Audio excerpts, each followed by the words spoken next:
star so bright. Pull your hat down, make sure your cinch is tight. Horse is kinda snuffy, cold chill up your spine. You'll get your ass moving somewhere burning daylight.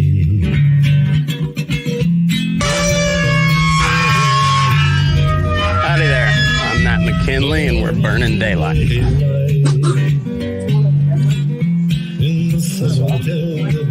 Yeah.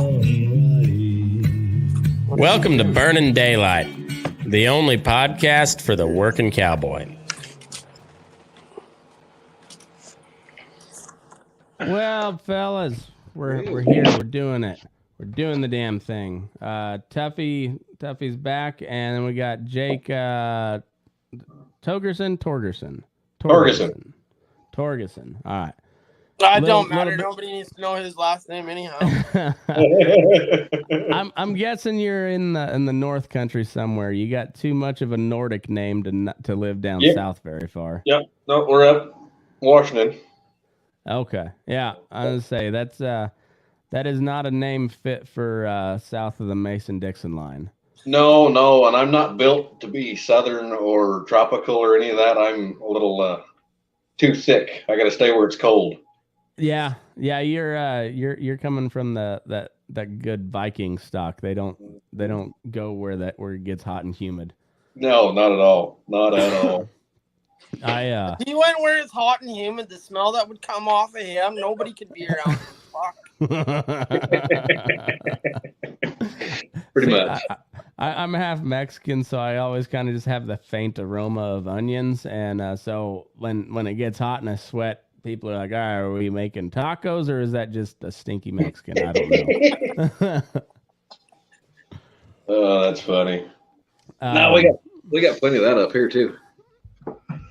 Did they make it that far up there? Because there wasn't a whole lot of them in Montana when I lived there. Oh, they are. We got enough orchards and stuff around here that is thick around here. When Tuffy was here and was at the feedlot with me for a couple of days, that's the first thing he says. Is there somewhere to get some good tacos? And I said, oh yeah, let's go, buddy. And they were pretty good tacos, weren't they, Tuffy? They were pretty good tacos. I was gonna say, what's the taco situation up in Manitoba? It's not in here.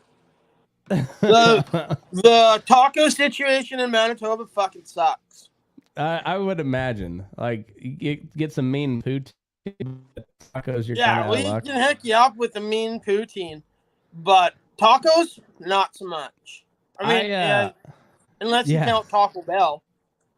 Yeah, I mean it's better than some Mexican, what people would claim to be called Mexican food. So I mean, it's not the worst thing out there for sure. No. But when you've had good tacos, it's hard to go to that shit. It really is. It is. When I was up there in Montana, there was and I knew it wasn't going to be good, but it was like there was a Mexican restaurant and a barbecue place, and both of them I was like, these fuckers don't know anything about tacos. I guarantee that. And I know they don't know anything about a smoker. It's too cold up there to run a smoker very, very well. Very long or very well. Yeah. And and you don't want to stand outside for that damn long when it's 30 below. So they do all their cooking inside. And but I went, and sure enough, their barbecue is just some sort of meat with barbecue sauce on it. There was no actual barbecue process to it. But, yeah. They threw it on a grill. Isn't that why they make barbecue sauce? Kinda, yeah. Kinda. That's so funny. maybe it's more traditional barbecue than what we consider good barbecue. I don't know. It Maybe. depends on how you look at it. Because chili was the same way. There was a rumor, or like an old wives' tale, that it was originated from Alcatraz, and it was just a bunch of rotten meat. So they put whatever spices they could find in there with it to cover up the shitty flavor of the meat. So I don't know if that's where chili originated, but I wouldn't doubt that story a little. I'm sure that story's probably true, but I'm not married to that. I think we all know those old cowboys. They're like, you hungry? Fucking, they just put a bunch of salt and pepper on whatever it is they're cooking, and that's all you can taste, salt and pepper. And you're like, I think it was okay. I don't know. Pretty much. If you wake up in the morning, you know it was probably somewhat edible. Exactly. Yeah. And a lot of times it beats the shit of sardines, like, because it's either that or like sardines and Vienna sausages and shit. Oh yeah. Well, nowadays, not nowadays, but shit, I survived last year at cow camp off Spam and eggs and tortillas. Yeah, that Spam is not bad for a minute, but boy, that's a lot of freaking salt in that shit. That was a long summer, let me tell you what. I bet. I mean, I would imagine. I can think after eating Spam for that long, like when you get a steak, you don't put any seasoning on it. Just like grill that bitch. I just want some regular meat. Yeah, something that doesn't smoke coming out of a can. Yeah, exactly. And yeah, my dad was he kind of had this girlfriend for a little while after my mom passed, and she we went to visit him, and she was gonna make us breakfast, and she made us Spam and eggs, and I'm not opposed to Spam, but like you kind of got to have a runny yolk for Spam and eggs, like because you got to have something to dip that salt encrusted slab of other meat stuff that they mechanically processed stuff. Yeah, you gotta have some liquid to kind of dip it in, so you do a runny egg and dip your Spam in there. No, she did like over hard eggs and fried Spam, and boy, you talk about the driest meal of all time. Well, I can only imagine. You're looking for something to wet it down with. Oh man, it's that was one of those ones where you you ate a couple bites and then just like slid it off to the dog and like, thank you, it was very delicious. Just hope the dog ate it too. If I remember right, the dog kind of turned his nose up at it. It was like, I don't know. You look down, next thing you know, the dog's licking his own butt trying to get that taste out of his mouth. Yeah. I think Spam became popular because the Hawaiians found out that like it literally just doesn't go bad. Oh yeah, absolutely. I don't know if there's anybody that actually likes the stuff, but it'll survive. In our household, we call it survival food. Yeah. It's like that and like the canned corned beef hash, that stuff will last forever too, and it don't taste all that great, but no. There isn't enough S&P in the world or Tabasco sauce to cover that corn hash, that canned corn hash. Yeah.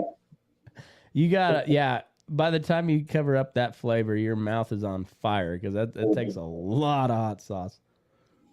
Well, there's a lot of nights at cow camp when it's like, well, I could make that, and then you look and you see a case of beer sitting on the floor. You go, well, liquid supper it is tonight. Yeah, and those are the mornings when it takes a little bit to get going because you got to make sure you empty out the old rectum before you swing a leg over, because if you don't, it could be a long day. Yeah, pretty much. You have the beer shits. You got to empty that shit out before you step up. Oh, that gets rough. But if you're on a good horse, it's not that bad. You can just get on, and 20 minutes later, you're like, oh wait, I got to get off. If you're on a fucking hard to get on colt or an ass hat of a horse, you're like, yeah, it's running down my leg. Too late. I'm not getting off. Oh.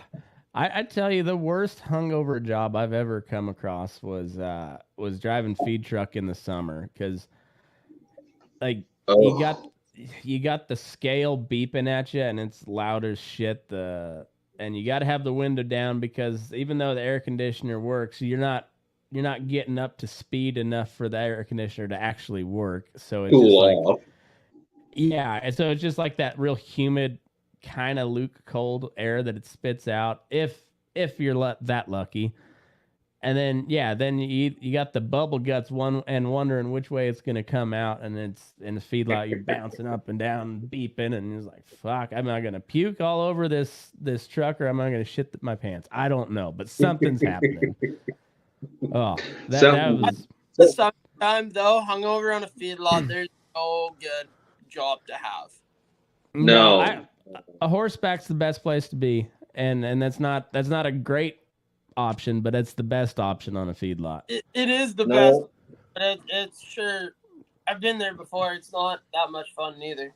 No, I was so hungover on a feed yard one time, middle of summer, July, just after my birthday, 100 and some degrees, and I looked up and here come one of the white Boss trucks, and I went, oh, this can't be good. And here I am sat down in a freaking water tank in my chonies trying to cool off, trying to get the hangover to go away. He goes, well, as soon as you get out of there, just pack your stuff and go on about your business somewhere else. Well, that's one way to get fired. Go skinny dipping in the water tank. Oh, we had it was the local cattlewoman's big year-end yearly celebration. So they had a big dinner auction and whatnot, and they spent a lot of money on it, and they got that the Peterson Farm Brothers, those YouTube guys that make all the the parody songs and whatnot. They paid them to come do a presentation, and then that cowboy fella out of Idaho that was on American Ninja Warrior or something. One of those shows. I don't know who he was. I think I pissed him off a little bit because I asked him if he was gonna try to get in the octagon with with somebody. He's like, no, I don't. I wrestled a little bit in high school and that was it. I was like, well, you don't think you could take some of these guys with your ninja moves? And he's like, well, it's not an actual ninja competition. And I was like, well, it says Ninja Warrior on the in the show name. I thought I think I pissed him off a little bit. I was like, I thought they did actual ninja shit. And anyway, but we so our whole crew went over there and got tuned up. My boss was leading the way too. I think he was the most fucked up of all of us. And then the next day we were supposed to give a tour to those Peterson Farm Brothers, and we're like, oh, that'd be cool if they they might put it in one of their videos, and 9 million people will watch it worldwide or whatever. And well, turns out one of our feed truck drivers, he's no longer with us anymore. There must have been a quinceañera or something that night, because I think he was the most fucked up of all of us, and the whole crew was still fucked up. And he ran through pipe feedlot fence. Shit. Yeah. I got bucked off my little and I guess I legit got bucked off, but I deserved to be bucked off. It was one of those ones it was winter, raining a little bit, slick, and I go step up on this little mare. Foot slips in the stepping up, and so I just, instead of just trying again, I tried to save it, and I flopped over. Got my belly on the saddle, and I'm trying to kick a leg over, and then she's like, what the fuck is going on? She takes off at a trot, and then eventually she kind of pitches a little bit, and I fall off, and then she just stood over the top of me, what was that all about, man? you're confusing me. And my boss calls me. He's like, I'm so hungover, and I got to go pick up those Peterson Farm Brothers the other day. And I said, well, stay away from the 20 alley. There's a pile of twisted metal and feed truck tracks leading up to it. We can talk about that one later, but don't take your tour over there. Stay away from that part of the yard. We'll have that conversation when no one's around. Right. And luckily that pen was empty, so we didn't have too much of a wreck. But we had a younger guy that was working for us at the time, and he called me, and he was freaking the fuck out. I was like, what are we getting? And I was, well, I'll be up there in a minute. And I finished saddling and drove up there to where it was, and just what do you do besides laugh at that point? I just fucking laughed. I was like, well, did you send him home? And he's like, well, we don't got any other drivers. I was like, well, we better hope he doesn't crash anything else, because I ain't driving feed truck today, so it's on That's you, bad. Jorge. And That's bad. He didn't hit anything else the rest of the day, but I think he took out about 8 posts. Oh, geez. Yeah, it was a good one. It was I think the worst feed truck wreck I've ever seen is up high on this feed yard we were working at. They come down the one alley, and to get to the other one, you got to make this great big hook turn and come back down the other side. Mm-hmm. And it gets pretty soft up in there. And this kid was trying to make it. We're like, hey, don't get stuck up there. It was like third day. Man, don't tell them young guys that, man. He just pinned it to win it and come around the corner and sank the outside tires of that freaking feed truck and just rolled it right over. Yep. Yeah. Smashed a bunch of fence up. And then the feed truck driver that was behind him, that was going to go in behind him and feed 2 other pins, come around the corner and thought, oh, I can make it. Got squared up and took off. And couldn't get around him, took out a corner post, and then slid off into one of the pins and was stuck. Oh, they ended up bringing like 4 of them big semi-truck wreckers out to put everything back together and get everything up on its wheels and get the one truck out of the mud. Oh, it was a bad deal. Oh, we had it was a bad deal. That's when you're a cowboy, you just stay at the other end of the feed lot and don't go around any of the bosses, because they're just having a real bad fucking day. Oh, yeah. Or if you do go around, and make sure you ask them something real stupid. Yeah. Just to see the reaction. Yeah. Or you're my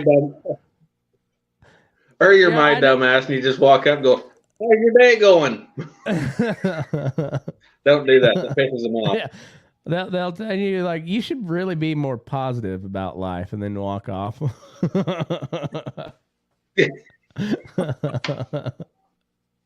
Yeah, I always enjoyed that when one our, especially our maintenance guy, but when I was back in Kansas, he was just a kind of a crotchety old fuck. And I always loved it when he'd come in. Maintenance guys usually are. I know it. They have got every reason to be for the most part on a feed lot, but this guy didn't. He didn't have much to bitch about. But but I always loved just fucking with him. Just like, hey, it's a beautiful morning. It's the best morning I've had all week. How about you? Isn't it great? Shut the fuck up. It's a beautiful day. Beautiful fucking day. I can't wait for another one just like this. That's right.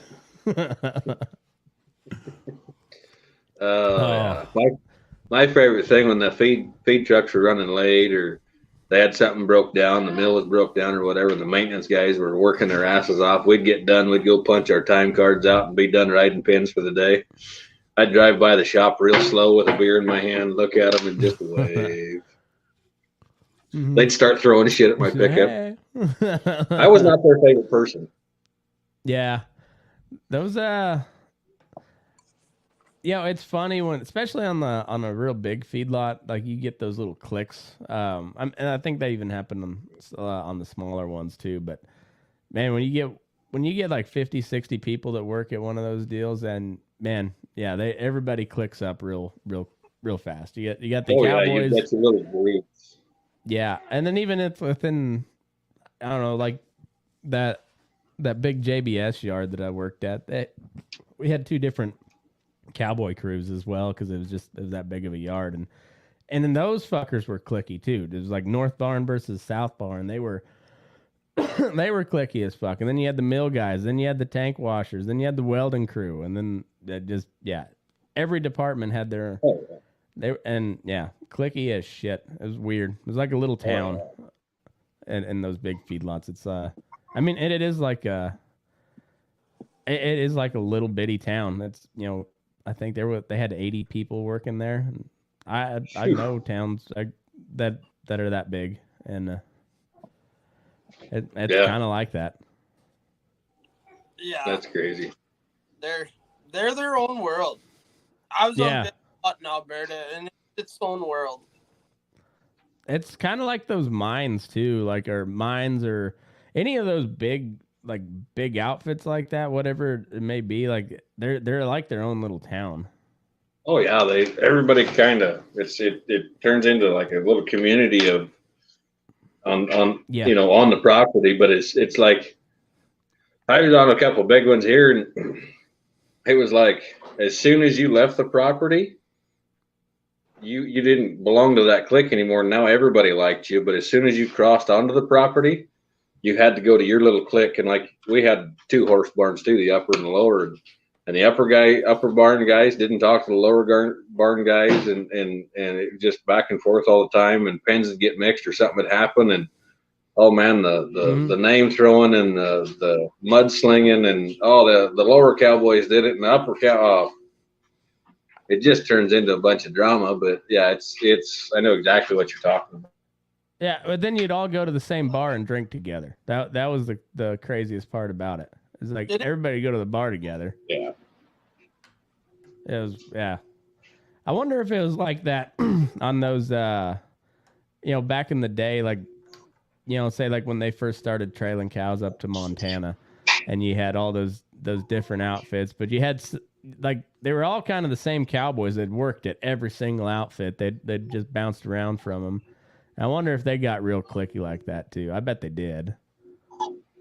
I mean, it would be hard not to when you get in that in any type of working environment, right? I think so.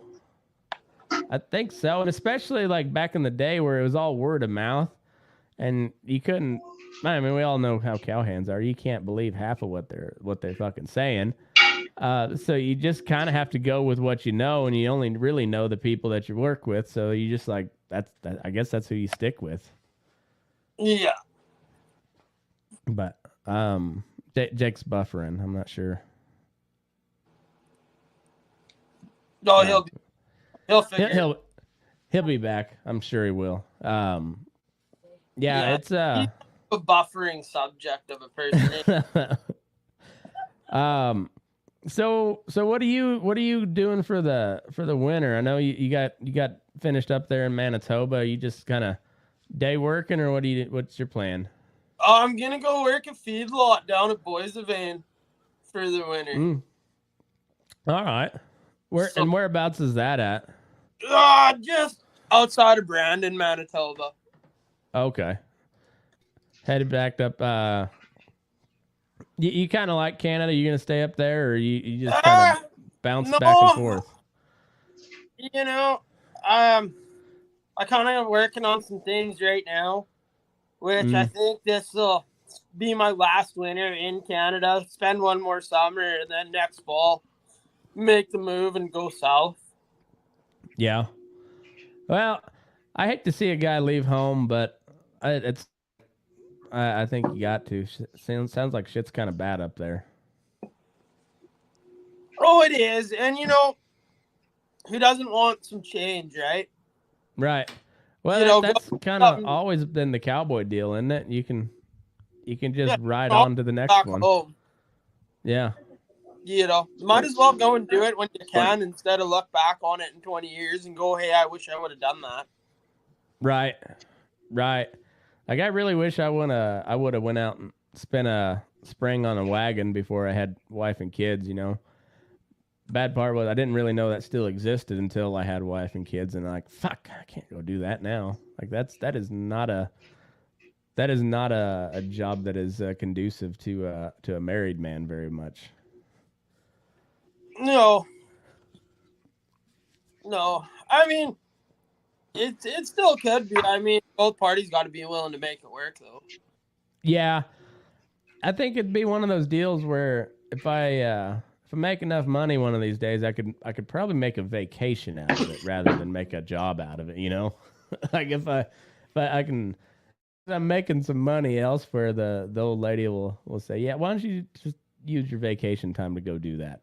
Yeah, I'm just going for a 3-month vacation. I'm not sure if he's He's having all sorts of hell. Yeah.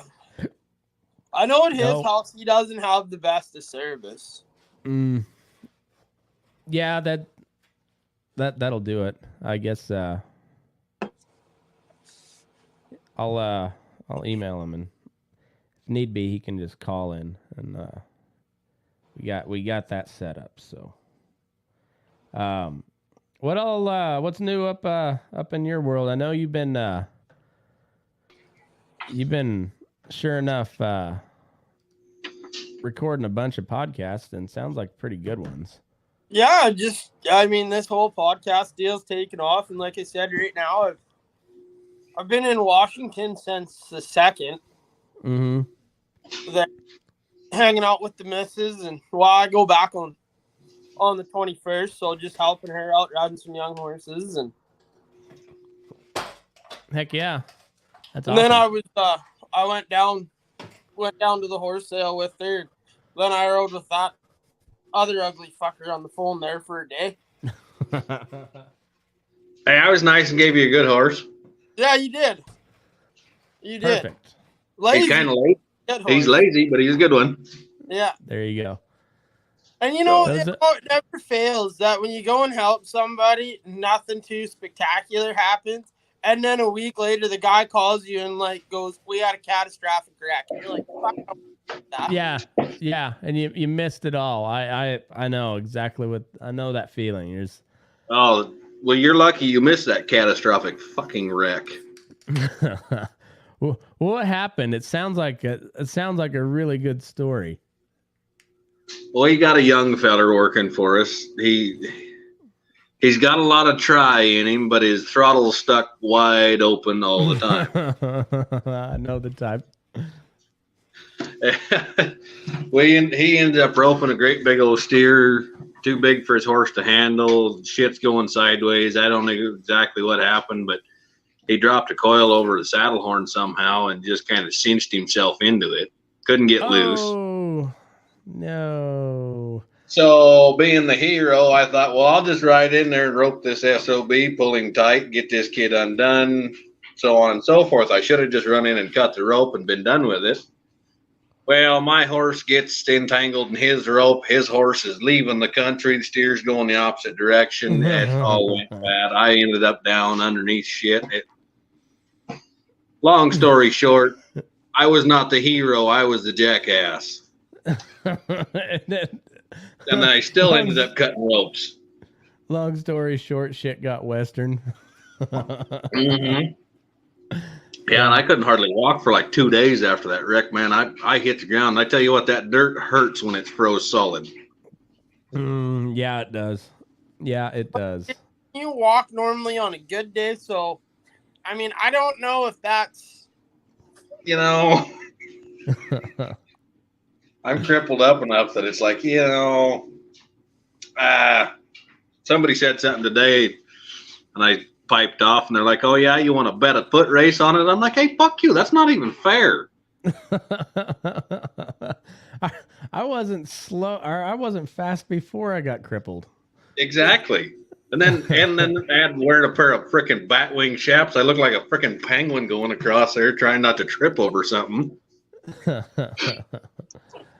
But yeah, I haven't had any. Well, I got kicked in the face the other day, but that really wasn't even a good wreck. It was just, it was stupid. I should have checked my, when I tied off and stepped down, I didn't check my tie off job very well, and then she kicked and it came loose and popped me in the face. I was like, I was pissed, but at the end of the day, I was like, that's fuck. It's my fault. I still gave her a little Copenhagen in the eyeball, but I wasn't real pissed at her because it was my fucking fault. And it's amazing how those deep bone bruises, they take a while to heal. That was 2 months ago, and I can still feel it in my upper lip a little bit. I bet.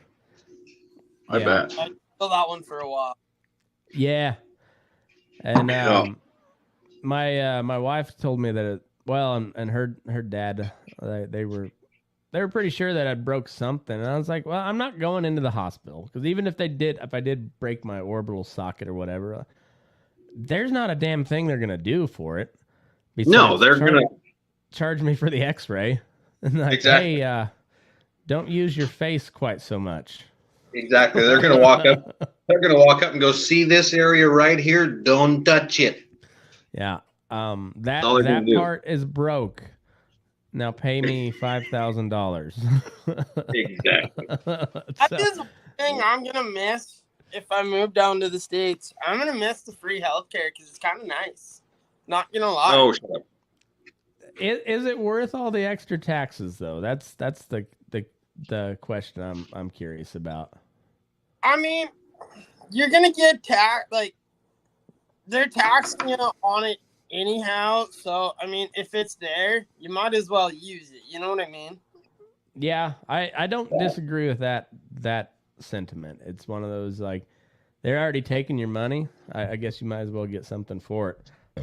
And kind of at it, you know, like you get hurt, and if it's bad enough where you can't move or anything, like go get it looked at. It's free. Like what's it gonna hurt? Yeah. You know, we're not smart enough to listen. No. You know what I mean? I'm gonna tell you something's broken. You're gonna go, oh, that's nice, and go back to work, and really fuck yourself up more. But at least you know what's wrong with you. Yeah, Mm-hmm. there's that. Oh yeah, when I broke my ankle for the third time, I went in there and I was getting ready to go to town, and I knew it was broke, and I thought, well, we better go get some bitch casted. And I went, wait, somebody run in the tack room, go get me one of my ox bows. They're like, why? I said, just do it. Went in there, and the doc goes, well, what happened? Well, this is what happened. My ankle's broke. He says, how do you know?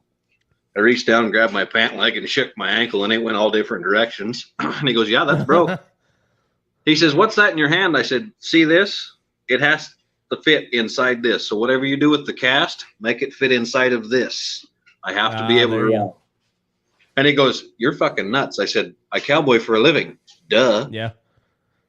Yeah, no shit. I've been so lucky on breaking bones. Like I've never had like a full break. I've had like compression fractures or stress fractures or whatever they call it, you know, where it doesn't break to the outside, but it like all spider webs on the inside. But I've never had like, and that's another one where they can't do dick for it. They give you one of those stupid soft casts and say, don't use your arm for a while. Yeah. I'm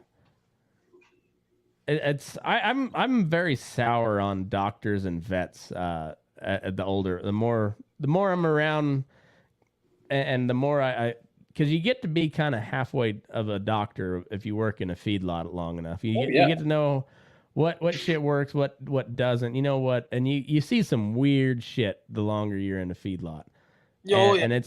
And it's not because of the feedlot stuff. It's the weird cattle you see coming in, and that shit's all out on the open range. You see some, especially you get into like that Missouri, like Ozark country, and just kind of anywhere in the Southeast. Like you get some weird shit coming out of there. You know, they run bulls year round. Your average family has like 4 or 5 cows, and you know they need a new set of tires. They take a couple steers to the sale, and you know that's kind of how it is down there. It's not not ranching as we kind of come to know it out west. And really, yeah, and you get some really weird type of cattle off of that deal too. Well, I can only imagine. Yeah. Shit, I missed out on. The boys were telling me they had a cow sale yesterday, and I didn't make it. And boys were telling me they had a Bramer, a full bred white Bramer with a calf on its side. Halter broke. Dude shows up, leads it out of the trailer, calf on its side, and takes her in, ties her up. And I'm like, I'd have bought that one. That one could have come home. Oh yeah, those straight Bramers are pretty docile for the most part. I mean, they'll move. They'll share no they'll problem, travel. but they're not all that snorty. But as soon as you cross them with something, they get a little goofy. Yeah, First time I ever went to cow camp, they had Bramers and Beefmasters, Bramer and Beefmaster cows, and they were crossed on Solaire bulls. Oh shit! I bet those are And some kicking sons of bitches. You want to talk about traveling out calves and like their yearling heifers that they held back? Mm-hmm. Yeah, you dump them off. You just go to the other side of the permit on the Montana side and wait to catch them on that side. Mm-hmm. They just leave, but then they're up there in that wolf country, and man, they'd get a little snotty. I bet. I bet so. Those were I haven't been around Saline, but the ones I have, they were some kicking motherfuckers. Well, them Solaires, I love them as you know, they fatten really nice, and you can put them on the range, and they'll travel and they'll hunt, feed, and find water and everything. But handling them in the feedlot or in the corrals, you pack a pistol and a 2x4, and you just don't know which one to use. Yeah. So yeah. I mean, it gets a little western. Yeah, for sure. Well, we don't have them Brahmas in camp. Well, shit, no, it's too cold. Well, yeah, they die. That's for sure. Is that we got a load out of South Texas, and these were just straight up humpback Bramers, and it was December, and it was pretty damn cold. And they didn't die. I was real surprised, but they didn't do great. They don't handle the cold very well. They did not love their life at that point. No.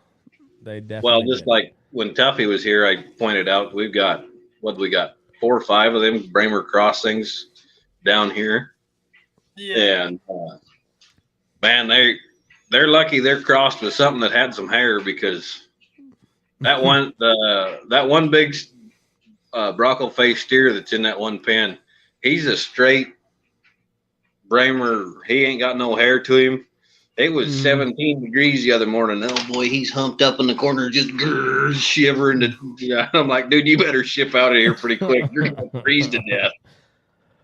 Oh, so I had our poor driver the other day. It was yesterday, I guess. So he came in, and we loaded him first thing in the morning, and he had to load a pregnant dairy heifers headed back to the home dairy over in California. Then he went to another dairy, picked up a load of grower heifers, and brought him back last night. So I unloaded him last night, and then he loaded back out this morning and took another load of pregnant heifers back. Like, that poor fella did some fucking driving yesterday. Yeah, no and I was pinning that load that he brought in last night. I was on the four-wheeler. I had this one heifer. I swore she was going to be dead this morning because she laid down on me like 3 different times. Oh, yeah. You rotten bitch. And boy, she was bright and chipper this morning. Not a goddamn thing wrong with her. She was tired. She was like, fuck you. I'm cold and I'm laying right here. And they get wore out. My mind. Yeah. So. Yeah, they're they get wore out, and they just, I don't know. Holsteins are a different breed anyways. They're a whole different fucking creature. No, and one thing about being on the feedlot is I used to love it when one of them cow buyers, he'd show up and, hey, I need this many pins. All right. What are you bringing me? Oh, I got 600 weaned 5-weight Holsteins. I'd call up my rope guy. Hey, I need 9 new ropes. And he goes, how come? We just got a shipment of Holsteins in. He goes, oh, okay, I'll send them to you. Best roping practice there is. Oh, God. I love roping Holsteins. And there's nothing better than giving one a little, polytherapy or, Oh, and the best part is if you miss, they're probably going to turn around and look at you so you can gather back up. And like I said, they're the best roping practice. Oh, yeah, they don't go nowhere. If you're into the buckaroo loops, and I mean, you can throw all sorts of cool shit out there and miss all day long and still have a good shot set up. Oh, yeah, absolutely. So Yeah, I've got hours of footage from my GoPro where I'm just like, fuck, damn it, just missing the whole thing. Oh yeah. I was gonna make a compilation video one day, but then I also didn't want to. I didn't want to hear it from the likes of folks like you. If I did, so I haven't posted it. Hey, don't let Tuffy give you no shit about missing shots. He missed a fair amount when he was down here. No,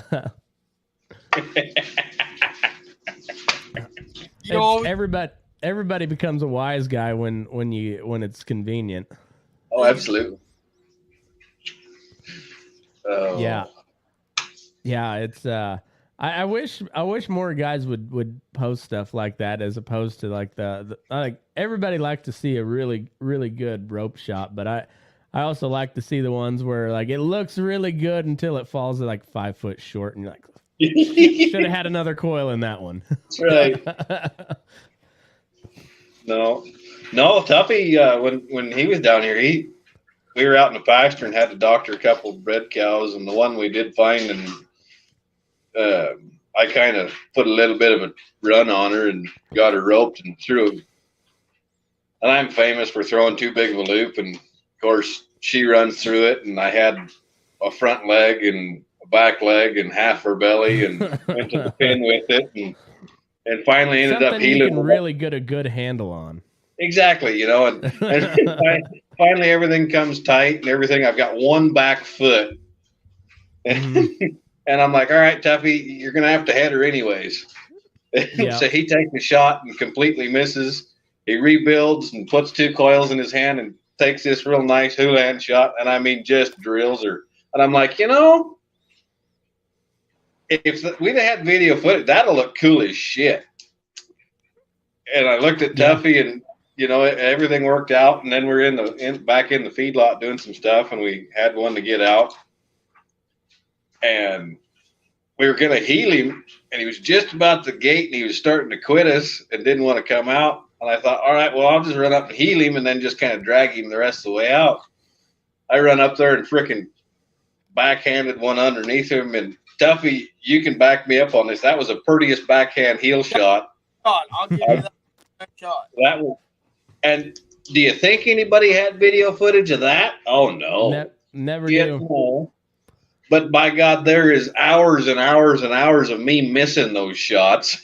Oh yeah, I've got plenty of videos of me making some pretty good backhand shots on and I've got a whole many gigabytes of video of me not catching anything and just cussing. There was almost a good wreck that happened that day. The last one we roped in the pen.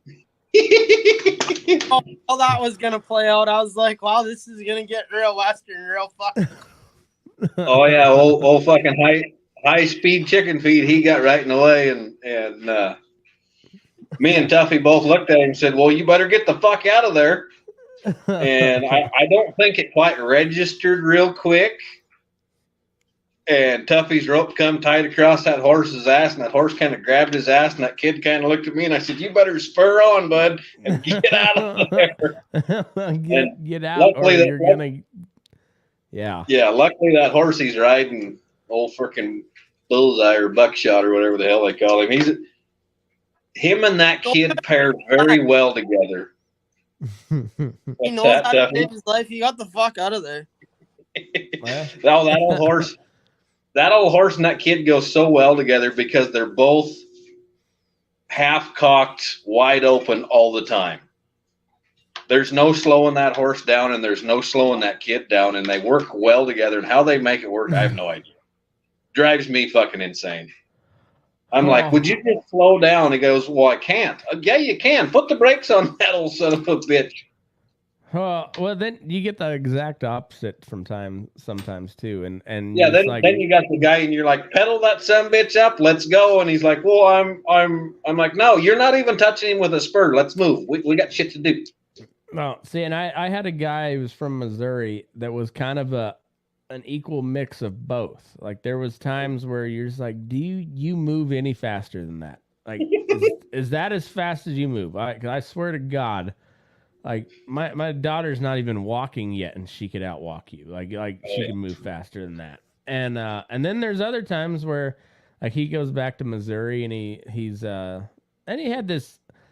He was really proud of this mare, and she was built pretty nice, but she was just kind of a horse. Like she was bred up all right, but as far as a working horse, she was just a horse. And he was bragging about the sister he had to her, and a couple other horses. And so he he was going back to Missouri, but we had to he needed to borrow a trailer, so we put in a new floor on a trailer, and he goes back, and he comes back with his mare and a yearling mule or a weanling mule,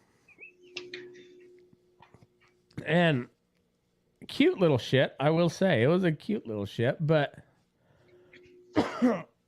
What do you plan on doing with his mule? And meanwhile, it's there at the feedlot and spooking all the good horses. Like all the good horses. Like, what the fuck is that thing? and then and he's just like freshly weaned. This old mare's still got a tight bag on her, and he goes to riding her and working the bud box on her. We're preg checking a bunch of cows, and next thing you know, this old mare who hadn't been rode in like 2 years just raised carried a mule colt and weaned him. She was like, fuck you, I've had enough. She just laid down right in the middle of that bud box and was like, I ain't getting back up. I quit. And I was like, you might have could have eased her back into work a little bit. Like I'm all about, at some points where it's like, they're gonna have to get tough, but that one might have been a little bit quick. Yeah. A tad bit quick. Oh, that's too funny. I don't know whatever he had plans that he was gonna teach that mule to drive, and I don't know whatever come of it. It was a cute little shit. We had necessary. We had an old boy ship we hired on the feed yard one time, and he showed up and he had 2 draft cross mules, like big mountain things, mountains of flesh, and then he had 2 like cutting horse cross mules, little itty bitty herds. And I said, well, we got company horses. And he says, no, I'll bring my own stuff to ride. I go, okay, cool. He shows up and unloads all 4 of them mules. And I went, oh, okay, this ought to be interesting. I'd never been around them before. Never been around mules and any of that stuff back in them days. He unloads them things. And for like the first 2 weeks, I couldn't even go pull fats with him or ship with him or anything if he was riding one of them mules. I'd come around the corner and my horses would see them mules and they'd look at them big-eared son of bitches and go, what the fuck is that thing, Yeah. Oh, blowing and snorting, but them son of bitches in the mud and on the slick concrete and everything, they were the sure-footedest. He never went down. Make big freaking moves, rope off them. There's something to be said about the mules, though. Mustangs ain't. They're not as good as mules on that, but like they're. I got this Mustang mare, and she'll just like 1 foot at a time. She'll like put it out there. No, right here. I'll sit, and then I'll like 1 foot at a. Yeah, and she doesn't fall down. And up until recently, she has never gone lame. But she, I think she got kicked more than anything. She's kind of an asshole, but.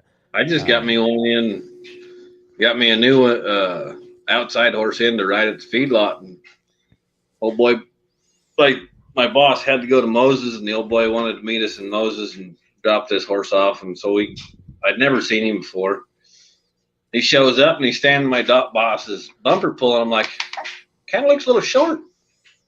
Didn't think anything of it. We unloaded him later that night, and he is a BLM Mustang gelding. No drivers about it.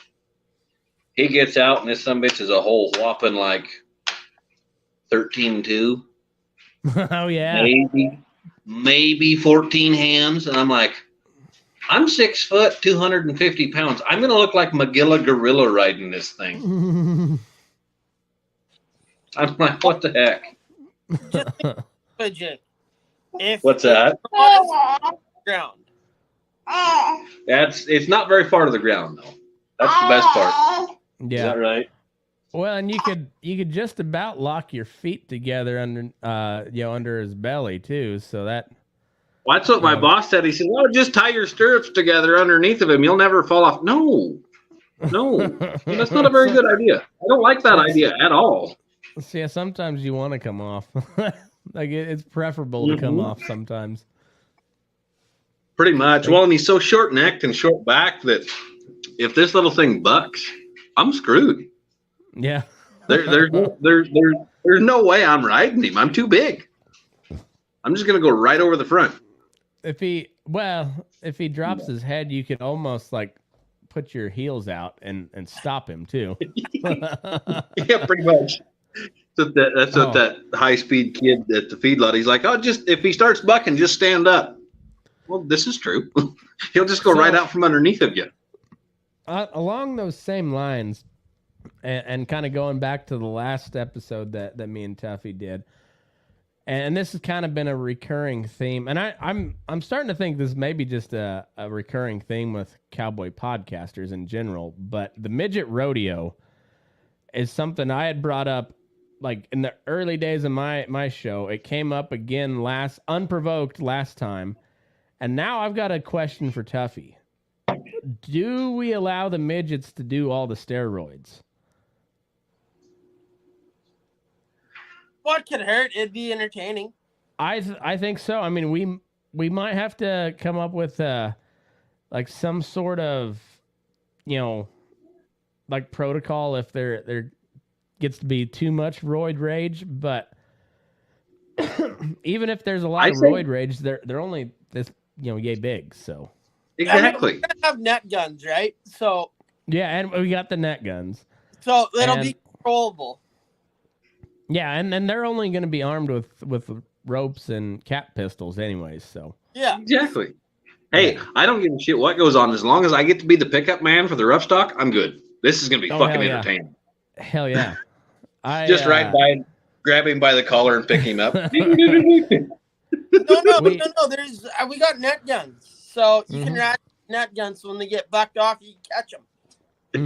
Well, and we all know how much miniature stock, they're just assholes in general, whether they're miniature cattle or miniature horses, whatever. They're like that when you delve into that miniature world, they're all a bunch of assholes. So rather than just playing out your good horses and roping every one of those suckers, we got net guns, and then there you go, perfect. And I think this should crowd control too.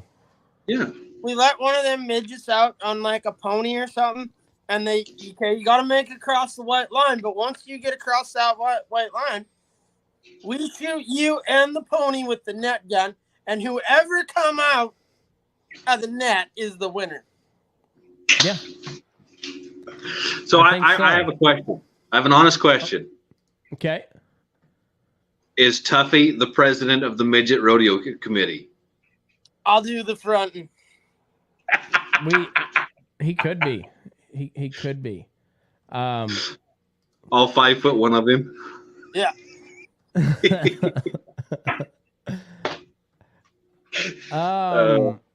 You wanna see a video that'll make a man question his morals a little bit?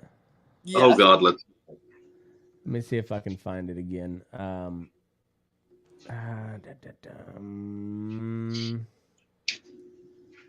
no, I lost it. Oh, talk amongst yourself. I got to find this because this was a doozy. Oh God, this was a good one. I don't even know what to search for now, without I can't put it on screen without giving it away. But also, like, I don't really want to put it in the Google because I'm gonna have to wade through a bunch of shit. Somebody sent it to me on Instagram the other day, and then the post got deleted. So I Oh, the good old Instaham. yeah, and I've got I'm like right there where it got sent to me, and That's funny. but they deleted it. So There's some good stuff pops up on the old Instaham every now and then. yes, there is. I just finally figured out how to get mine back up and running. Well, I had to make a new one, but are you like you more of a Facebook fella or Twitter or I mean TikTok? What's your?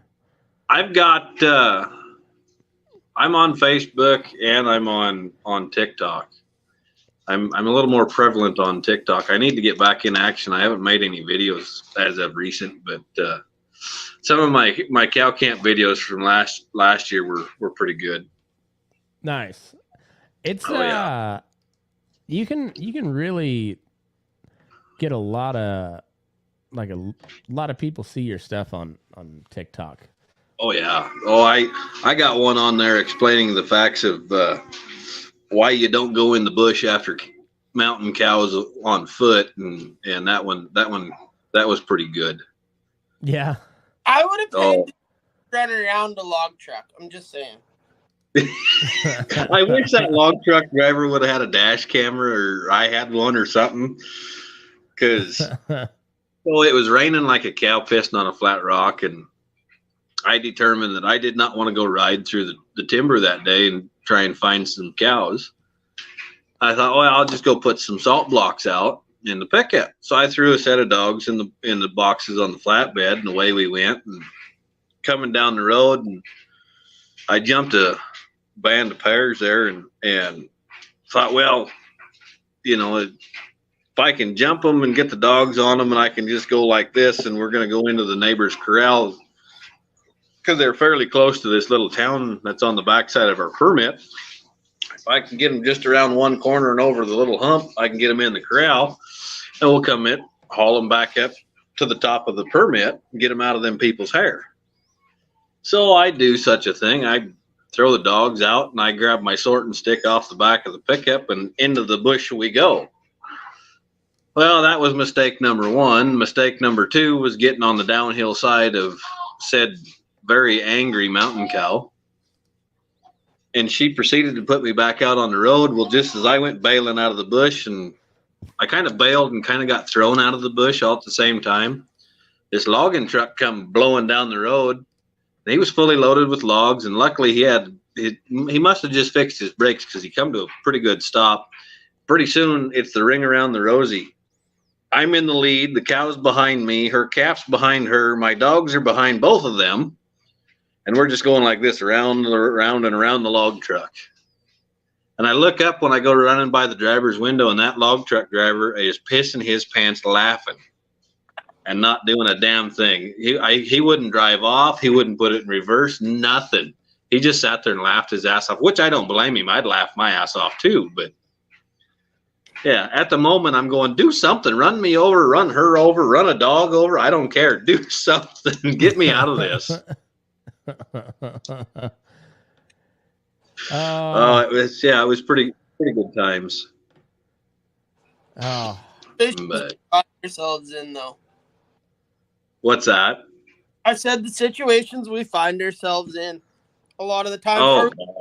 And you're like, oh yeah, this will be a great idea. Get halfway through, and you're like, fuck, this isn't working.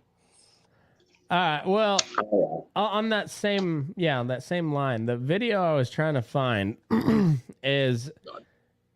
it was a really kind of sexy midget chick, like, and she, Nolan sent it to me, and I just thought, I have no interest in banging a midget, but I could see this chick in college at the end of the night. I would have made that mistake.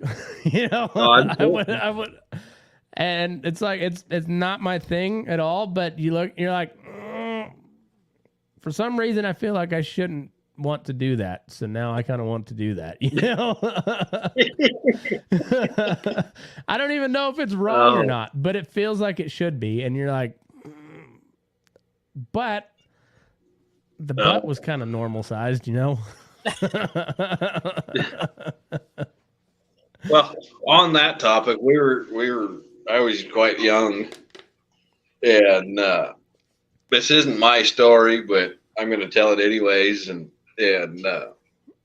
they went into the local establishment in Nevada, and the old timer of the ranch, he went in and paid for his drink, and he says, "I'll take my usual." Everybody's kind of looking at him a little funny, and pretty soon here he comes around the corner, and he's got a midget underneath each arm, and he's headed upstairs, and one's of white color and one's of another color, and up the stairs they went, and we all went like, okay, have fun, old good luck, I guess. See, and that's that should be everybody's reaction. It's like, I mean, yeah, what do you do? You're in an establishment, because you say Nevada, so that means he's obviously in a whorehouse. And, Yeah. There's nothing wrong with being in a whorehouse. Sometimes in Nevada, that's the only place where you can get a drink, is at the whorehouse. Yeah. Because they don't close Yeah. down. Just like most Yeah, of the exactly. liquor stores. Shut down. Technically, yeah, they don't really have liquor stores for the most part, unless you go to like Reno or Vegas. You have the bar, the convenience store, and depending on the county, brothels. And yeah, and then sometimes like, yeah, that's the only place where you can get a drink, and you can get a whole lot more there. And Oh man. but it's all an agreed upon negotiated deal, and it's weird as fuck, but to each their own. He come around the corner and had a midget under one arm and a midget underneath the other arm, and up the stairwell they went, and it was just like, how in the fuck is this all going to work out? I just don't know. I wonder how he did he just stumble upon that when he walked into that certain establishment? And they blew his mind, if you will. And he just he never went back, and he's like, that's my thing. I don't know. But either way, I do got some questions from this certain establishment advertised said situations. And so that became his usual. Apparently that was his go-to move, if you will. I respect it. I never adventured that far. I was always too broke to let's put it this way, I got lots of drinks in there, and that was about it. Yeah. I was always tried to negotiate a cheaper deal, but never could get them convinced of it. So we got lots of beer out of that deal, but boy, he'd walk through the door, and they knew him by name, and they knew him by order, and they have his drink, they have his dinner, and his normal usual, and he'd have his drinks, he'd have his dinner, and then away they go with the normal. And it's just like, how does one get to that standing, if you will? Yeah. I can't imagine that was a cheap package there. I mean, because they don't. I don't think so. I don't know. And unfortunately for me, I've the entire time that I've been in Nevada and around in a position where I could go into a brothel, I've been married the entire time, and I've not convinced my wife to go with me to the whorehouse and have a drink and talk socioeconomic politics with the hookers. She's not taken me up on that offer yet, so therefore I've not went to the whorehouse. But I would really like to just go and have a beer one time. And I was even going to go with my dad when he was in Elko, and my wife kind of threw a stink about it. So I was like, fine, I won't go. But I don't even want to bang one of the hookers. I just want to go and experience the, like the front room of the whorehouse. Yeah. Yeah. Oh, yeah. Well, another establishment we'd gone into, feller that he'd come to work for us, and he was kind of Mr. Fancy Pants. He came from a kind of a higher end family, and he wanted the Cowboy, and his pockets were pretty well padded from mom and dad. And I do believe that he'd been into said establishment once or twice before and laid some coin on the table. And he walked in and got his drink, and he turned around and looked at the head mistress, or whatever you want to call them. The madam. And she says, well, there you go, the madam. He says, well, she goes, well, what's your flavor tonight? He says, well, I haven't quite, decided yet, and proceeds to parade everything on the menu out in front of him, and he takes his choice, and away they go. And it was just like,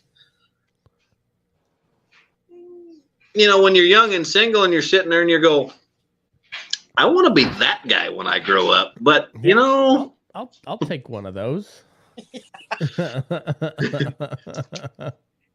I've still yet to get that far, and I don't really plan on it now.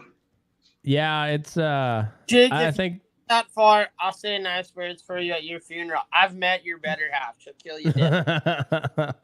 Yeah, I just looked across the table and got the eyeballs. So, Well, my wife would shit talk me my entire funeral too. Mine would. I guarantee she would just roast me the entire time while she was in grief for killing my ass. Oh, absolutely. Mine would stand up with a piece of paper, and we're here to gather today to bury this dumb son of a bitch. It's exactly what she'd say too. Yeah. And the part of the take is everybody will be sitting there going, she's not wrong. Right. No, she's not wrong. Exactly. They'd just be like, I mean, she's not wrong. Maybe a little overboard, but like she's not wrong. Like reel it back in a little bit. You're like, just leave him with a broken jaw or something. You don't need to. Yeah. No. Like, I don't kill him so much. Well, that everybody says, at my funeral, everybody's going to get a hot shot, and whoever comes out on the winning side is going to get my horse or my saddle or whatever. Not me. Everybody's going to get a hot shot, and whoever comes out on the winning side is going to get a broke down Ford pickup and a 30-foot pipe trailer that's wore out.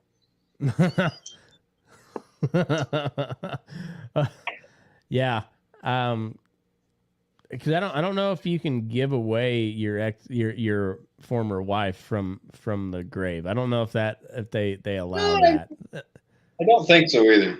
I don't think so. I don't think you can win your buddy's wife on at his funeral. I'm not sure. I'm not sure if that's allowed by law. Can you put I wonder, is there a clause in your will you can put that in, write that out? That might be legal in Utah. You never know. They do some weird shit down there. That is one place I've seen the country. I've drove through the country. I've never been called to go cowboy in Utah. I've just never wanted to adventure there. I don't know. It's some really pretty country. But yeah, same way here. I've heard enough stories where like you can get along just fine in Utah, but if you ain't part of the tribe, so to speak, you ain't getting very far. And, exactly. And so I was like, that's fine. They can keep that for themselves. There's better country everywhere or elsewhere. So there's good country in Utah. Don't get me wrong, but there's better country elsewhere. Oh, absolutely. I've done my tour of duty and gone to Arizona and New Mexico and Texas and stuff like that. And, moved back north because it was just too fucking hot, and always wanted to go to Canada and cowboy a little bit, and if I ever get the chance, I'd love to go over to Australia and go be on one of their, what do they call them, stations. Yeah, I'd love that. I think that would just be cool. Yeah. What do they call it when they gather? They call it's a muster or something like that. Yeah, a muster. Yeah. Yep. You know, I just want to go. It wasn't for all this fucking World War nonsense. Russia would be pretty fucking cool too. You know, I've talked to a few people that had been over there when they were doing that like exchange deal. Really? And yeah, and like I don't know if I would want to live over there, you know, for more than 6 months at a time, but like it could have been pretty fucking cool. Like, you know, those Russians are about the craziest people on earth. Like, oh God, I don't know if my liver could handle that much vodka. Oh, you gotta learn to love the vodka. Oh fuck. No, and you know I've cowboyed in small stints just about anywhere as a guy can on this side of the Rocky Mountains and stuff, and done a little bit into Montana and stuff like that. But I just, nothing calls me. I don't want to go to Florida. I don't, you know, stuff like that. It's too damn humid. But I mean, if I ever got, oh, that's what I've heard. And I just don't want to go fight the alligators. If I got to fight off a 12-foot alligator, gather weanlings, no thanks. I'm good. I've had to fight plenty of them Florida steers in the feedlot, and if them steers are mean enough, I don't want to tango with an alligator. Exactly. Well, those little bastards, they got ears like a fucking basset hound, and they're hunting something to crawl under or jump over. Yeah, exactly. If you're in their way, they're coming right through you. Yeah, we had a guy that he hired us, and he rented a bunch of ground, and he brought up a shit ton of Hawaiian cattle, and then he brought up a bunch of Brazilian cattle. Okay.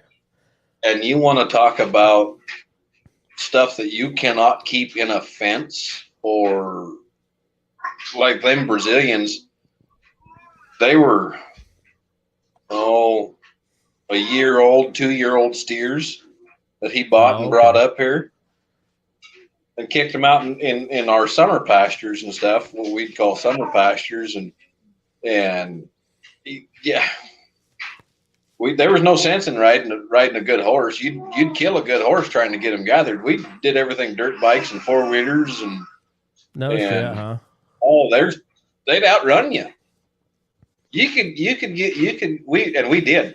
We went and got a bunch of thoroughbred horses off the racetrack and stuff, and thought, well, we'll outrun these. They even outrun them thoroughbred race horses. They're just built. Shit. They're built to go and leave, and they do. Sounds like a limousine cow. Oh, really? Yeah. Yeah, them limousine cattle, they're like that. They're fucking wild. The only limousine that should be in, they should all be extinct, or you should just read about them fuckers in a book or see them in a museum. Yeah. That's kind of how I feel about Brangus too. You know, like I know, like that's ever since the certified Angus beef, everybody's got to have black-hided cattle and whatnot. But the Angus Bramer cross is the meanest son of a bitch I have come across to date. And luckily, most of them don't have any horns, and that's a good thing. Yeah. Yeah. Because if they did, they would be the meanest sucker that I've ever come across. But those are just big, rangy, and angry. They're like a very athletic, angry, like big, angry black woman, but like with some wheels on them, you know, like they're intimidating as shit, and there's not much bluff to them. No, there's no. Yeah, I hate them. I hate them. You know, we get along up north, about 2 hours from where I'm at. There's a guy up there that he runs a lot of Brangus cross stuff. Mm-hmm. and we'll be riding through the feedlot, and you'll see his trucks or whatever roll in, and you just go, well, there went the day. Because you just know that you pull one to go to the vet shack, or you got to put a sword on them or do something. You just go in wearing a bulletproof vest and a helmet and pray to God you come out on the other side.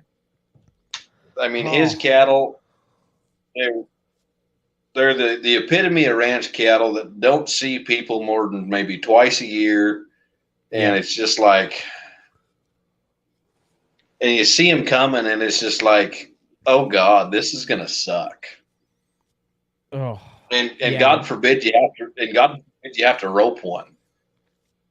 Because if you get one on the end of it, you get one on the end of a twine, it's just all hell's gonna break loose. Hmm. But when I was there, he sent us. Go ahead. He sent us down like 90 steers. It was supposed to be steers, but there was like 50 of them that were uncut bull calves. Oh fuck. We'd have to pull that pin, and we'd send the tractor to the scraper tractors.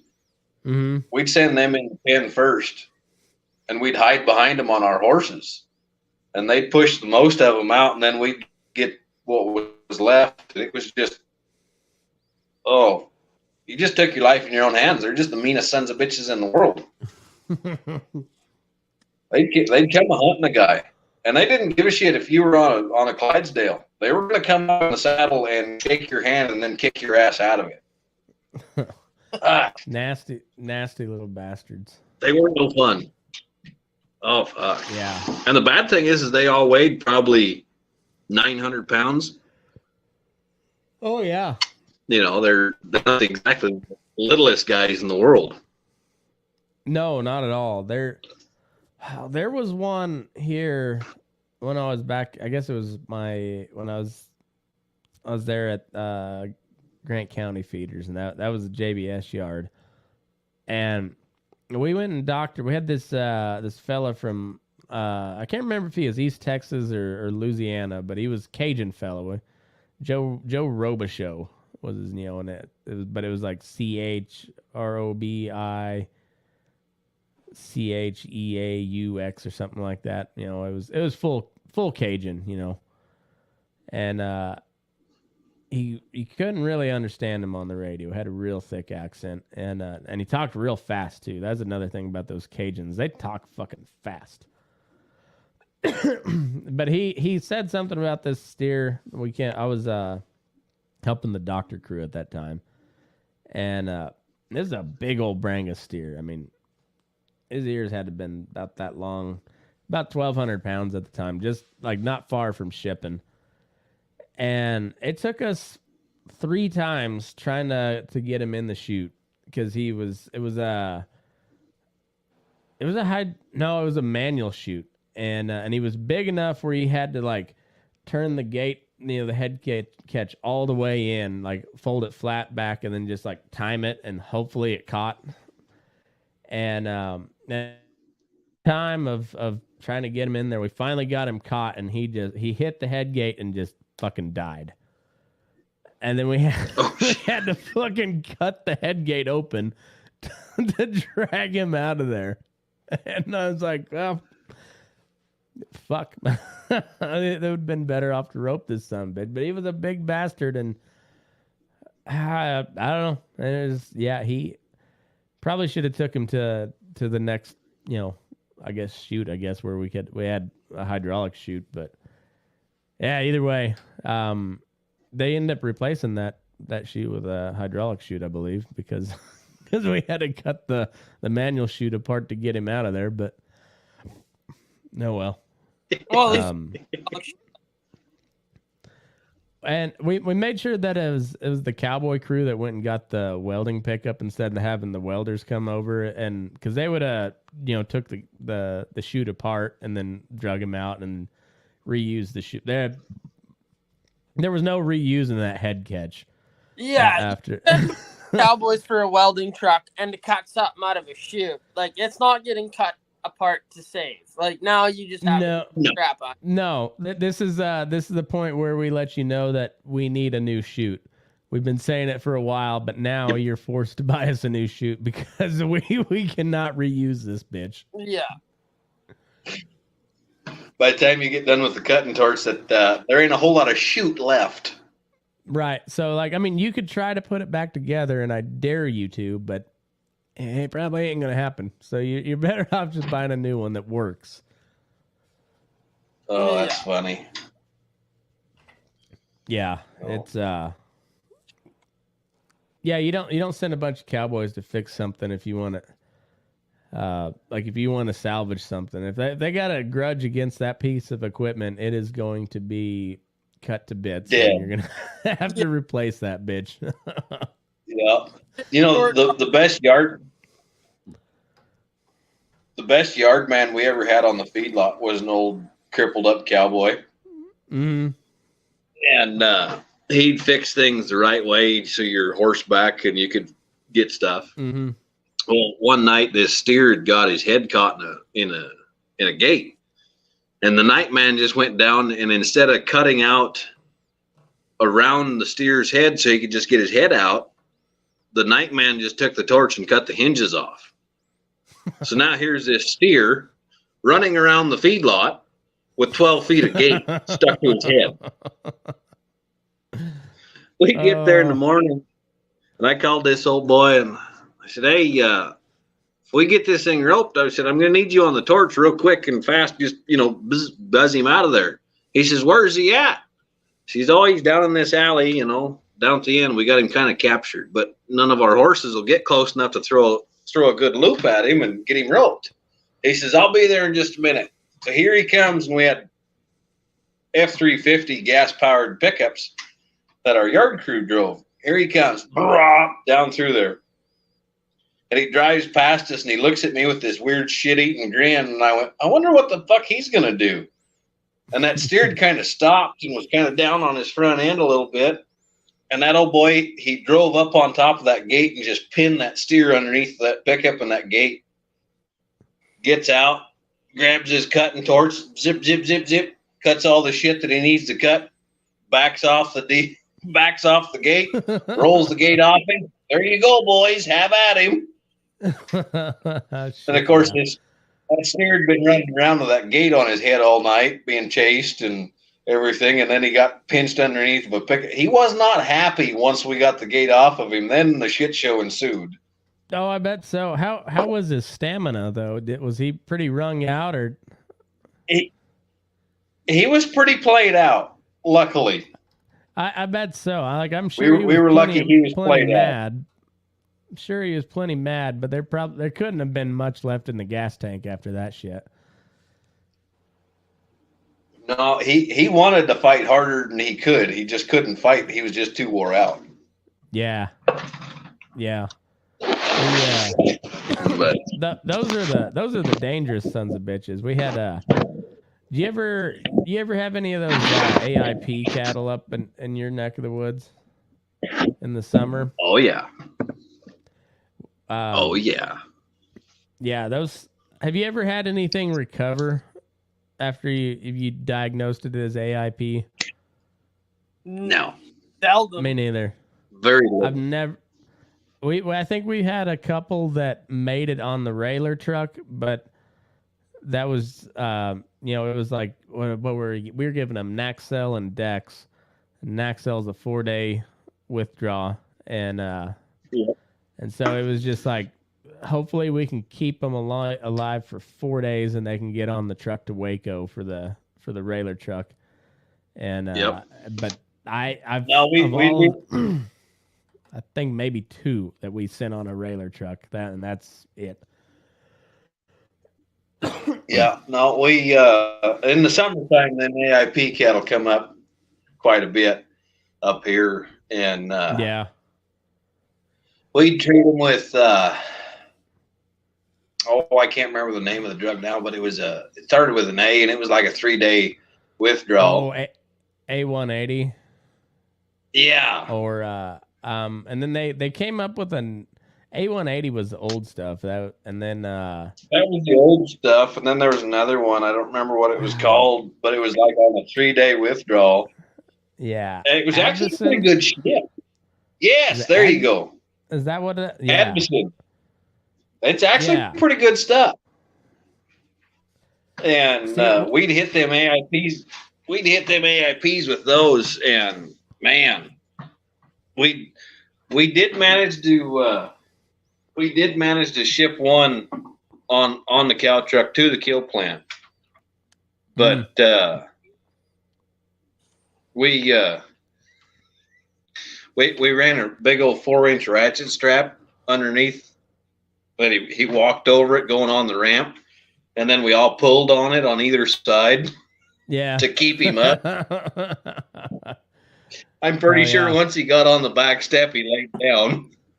Oh, I would bet But so. hey, as long as they got on the rubber, we didn't give a shit after that point. Yeah, we used to. We'd give them if they were within that 4-day window, and we couldn't, like, they were scheduled to ship. We just no antibiotics, and we just go straight Dex every day. Give them a shot of Dex, 10, 15 cc's, and you're just like, make it, you son of a bitch. And usually by that, if you had to do it 3 days in a row, by the time that third day of Dex, like, they were almost wanting it, and they were chipper as shit. But there was a couple that died on the truck too. So it was a little. Oh, yeah. It was always just a race against time, and the hell of it is like that's still plenty good beef, but a bunch of people get worried about if the cattle were upset or I guess offended when they were killed, and so now we can't use that meat because I don't know. Whatever. No. Fucking stupid. Fucking stupid. Oh, and it isn't getting. Well, I Yeah. we ran a lot of buying stations and sale barns and stuff. That Dex, that's a sale barn nightman. I mean, that's a sale barn yard man's freaking best friend. You want to get some Holstein cows on a trailer? You go through a lot of that Dex. Oh yeah, that stuff is cheap, and it gives I don't know if it gives you much of a boost of energy, but whatever pain they're feeling, they don't feel it anymore. They don't feel it for at least a little bit, and it also wrecks their immune system too. So like I said, you can only we only did that when they were we only used that straight Dex when we were just trying to keep them alive for a couple days to get them to slaughter. But it's a wonder drug. Hey, but talk amongst yourselves. My daddy duty are calling. Give me just a second. I go deal with the kid real quick. All right. Well, I kind of got to take a leak. Should we take a piss break and come back? Sounds like a plan. All right. Sounds good. We'll play the outro music and then come back. There you go. Yeah.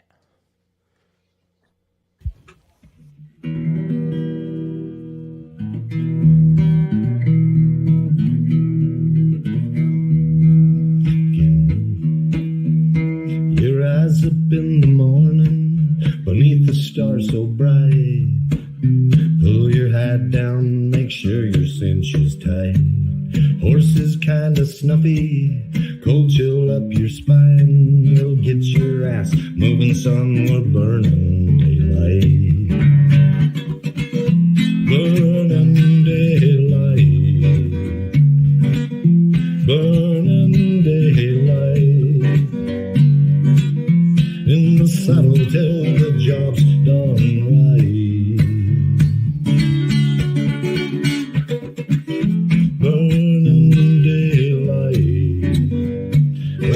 Is just together, and you won't catch 'em all. make sure you sit up tall. I can see the horizon, it's looking pretty bright. Well, get your ass moving, son, we're burning daylight.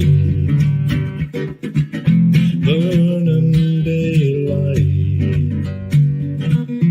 Burning daylight. In the south, till the job's done right.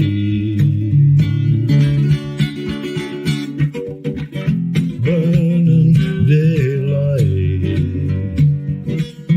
Burning daylight. Burning daylight.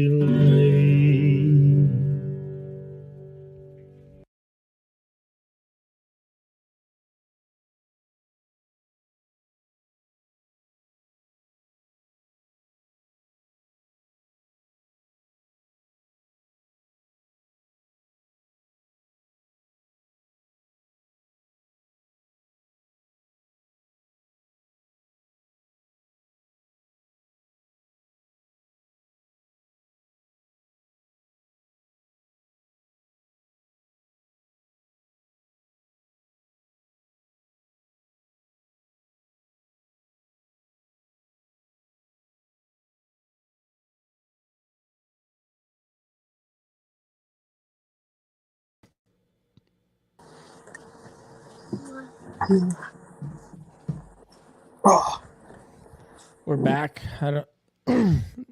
Is Jake coming back, or is he? oh, I think He he'll gotta be go. back. Okay, sounds good. Yeah. So, what's Canada and winter look like? I mean, like I know you were saying like once you pulled off those community pastures, you were heading elsewhere, and like, you guys just feeding all the time in the winter up there? Every day. Yeah, I imagine. Like, Every starting in day. what, Like, it depends on what part of Canada you're in. Like, Alberta, they do quite a bit of swath grazing. And, you know, they'll have winter pastures they can graze on because they don't get the cold and the snow like where I'm at does. But, you know, where I'm at, your cows come home from pasture. You bring your cows home from pasture, you got to go straight to feeding. Yeah. Well, and so you're like above what, like Minnesota and that area? Yeah, North and South Dakota were right above. Okay. Yeah. Yeah. North and South Dakota are cold as fuck too. So yeah. That's just and they're above Nebraska, which is pretty damn cold, and they're above Kansas, which is pretty damn cold when the wind's blowing, and yeah, so it just gets progressively colder the farther north you go, it seems like. Yeah. It pretty windy in that part of the world. It is. Every day Yeah. it seems like wind blows now. Ugh. You walk with a lean just to account for the wind. Yeah, you got to put lead in your boots and Yeah. And you don't look into the wind. You go like this. yeah, a lot of the times you just find yourself you're just riding with your head down just to block the wind. Yep. Yeah, I know how that goes. It's yeah, every day growing up, and particularly from like November to April was just brutal. Just every single day. 20 mile an hour was like average wind, and that's for a lot of people that's like really, really bad wind, and like no, and the high plains, that's just like an average day. 20 mile an hour is just a regular old Tuesday. Yeah, exactly. Yeah. And like a lot of the times now, you find yourself wearing a ball cap through the day. Mm-hmm. Just because wearing a ball cap, you don't have to chase a ball cap around like you have to chase your fucking cowboy hat around. Oh yeah, like I'm not I'm at the point in my life where like I know I'm not as cowboy as a lot of folks, but I know that I've cowboyed a hell of a lot more than others, and I don't got to prove my shit anymore. Like the only time I got to prove anything is when I go rope something or try to pick up heels behind somebody, you know. Yeah. But as far as looking the part, I don't give a fuck. If I'm comfortable, I'm good. You know, or if I'm the most comfortable I can be at the time, then I don't care what I look like. Oh, exactly. Like I've got that same vest, I think, and the pockets are starting to rub through, and but they still hold stuff, so I'm gonna keep wearing it until the pockets stop holding stuff, and then I'll probably still wear it. I just won't put any. I'll get an extra layer. So it'll be my heavy winter vest. That way I have to put another layer on over it. Yeah, once your pockets wear through, just get a patch of leather and sew over your pocket, and then you got your pocket back. Yeah, exactly. And then you can just keep using that thing. And like I said, if it's gonna be colder by wearing that, then you just put another layer on over it. So that's why, you know, this is just the like layer number 3 when I need 6 layers. Yeah. And I don't know about you, but that's one thing I've learned cowboying. Like, it's really easy to stay warm with a bunch of layers, but it's pretty tough to stay warm and be functional with a whole bunch of layers. So like, where a lot of guys could get by, say if you're hunting, you could get by with like 3 or 4 layers, whereas guys like me and you might have like 8, but they're all like little bitty layers. Yeah. Like, you just got to keep stacking them. But the more you put on, the less you can move. And that's like those big parkas don't work when you're cowboying. No. That just like you can't move. You can't see anything. And I don't know. You gotta build up to like. I have a wool coat that I wear when it's real cold, but I just know that I'm not going to get anything done. Like, if I have to go rope something, it's not going to be pretty. And I wear that coat when it's just cold, and I'm probably not going to have to do much of anything besides just check cows. Yeah. And when it's that cold, you know, you're not really roping anything anyhow. No, and you're trying like hell to avoid it. Yeah. Like, that is your last resort to rope something. Mm-hmm. Yeah, like that's like, like we've all been there where you're just like, fuck, I don't want to do that, but that's the only way it's gonna get done. You're just like, fuck, fine, bitch, and you cuss them the whole time. Yeah, because it's gonna suck. But yeah. Otherwise, you tried anything else but besides roping them on those days. Yeah, like, I'll get the chop pail and try and get them out of the pen with the chop pail before I rope them. Oh yeah, I don't. I'll do some real farmer shit to avoid roping when it's that cold. You know. Oh yeah. Like, because I can't rope with a big glove on. Like, I rope with a roping glove all the time, but I can't rope with a big leather glove on or a mitt. So I'm like, fuck, I gotta pull my hands out of my gloves, and it's gonna be cold, and I don't want to do that at all. No, I'm not a good roper anyways, but yeah, at most I'll do like a roping glove, but anything more than that, I just can't feel the rope, and yeah, I can't do it. Yeah, I'm the same way. You want to technically come back? Podcast. I got little mole hands too, and so like, yeah, just like they're I got small hands, and then you add layers on it, and it's I would imagine it'd be like having a real small wiener and then having 2 condoms over the top of it. You know, like, right? Well, at that point, what's the fucking point? Exactly. Like, I get a 60-foot rope, and I gotta cut it down. Yeah. Because I don't have big enough hands to hold that 60 feet of rope and my reins and not worry about losing a hand.